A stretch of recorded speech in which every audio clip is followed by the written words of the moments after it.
For fundamentals of music theory, this is a video of the C chord sequence. This could teach you all kinds of stuff. Oh my gosh, inversions. We're going to learn to blend our chords together. You're going to learn to separate your hands so your left hand is not doing what your right hand's doing. When you remember me fondly in the future, this is what you'll remember me for, if nothing else. So here's the idea.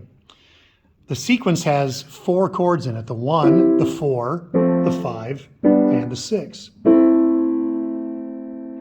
The 3 major primaries, 1, 4, 5, and the minor 6 for flavor. Okay?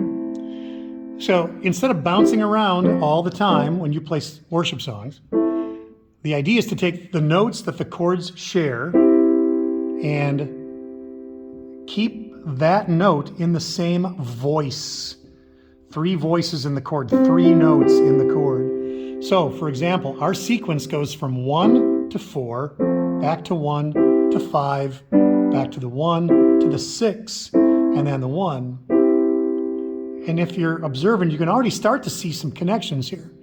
When I go from 1 to 4, there's a C in both of those chords. So I can go the root position C chord, and to play a 4 chord or an F chord, I'm going to leave the C here. Middle finger goes to F, pinky goes to A.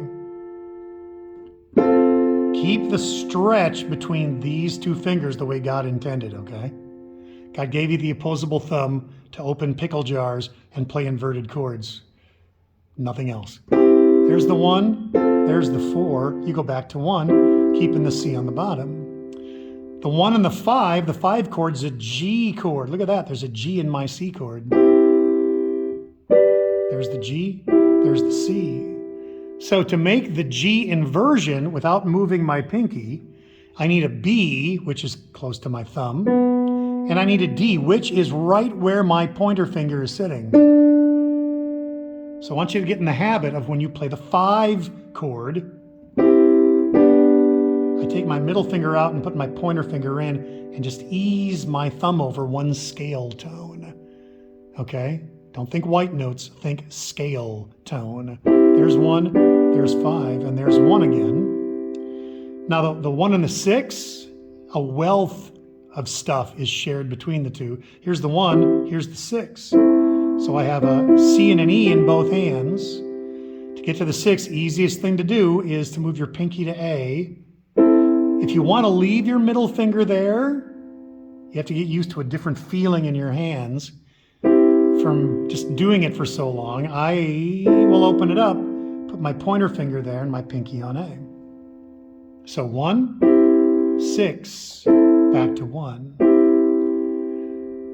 So the whole thing, right hand by itself, is 1, and then 4, and then 1, and then 5, and then 1, and then 6, and then 1. Okay, that's the right hand. Look at how easy that blend is good. It's just super simple once you get the hang of it. Left hand, we're going to do root notes. What you'll notice is for that F chord, the root, the F, is now in the middle. For the A minor chord, the root's on the top. Same thing for the G chord.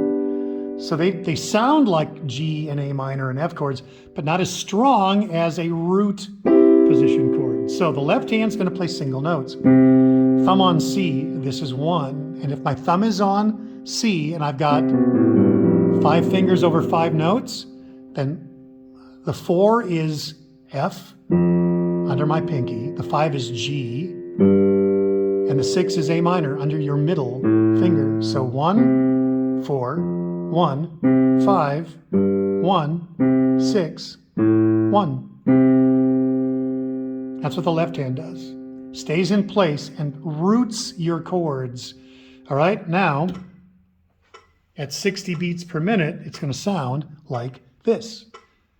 1, 2, ready, and 1, 4, back to the 1, 5, back to the 1, 6, and back to the 1.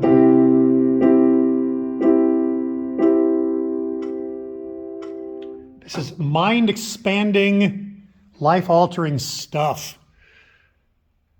Practice those inversions. 1, 4, 1 to 5 with your pointer finger on the middle note. 1, 6, and then back to 1. Okay, and start to incorporate these in the worship songs that we do. Happy practicing.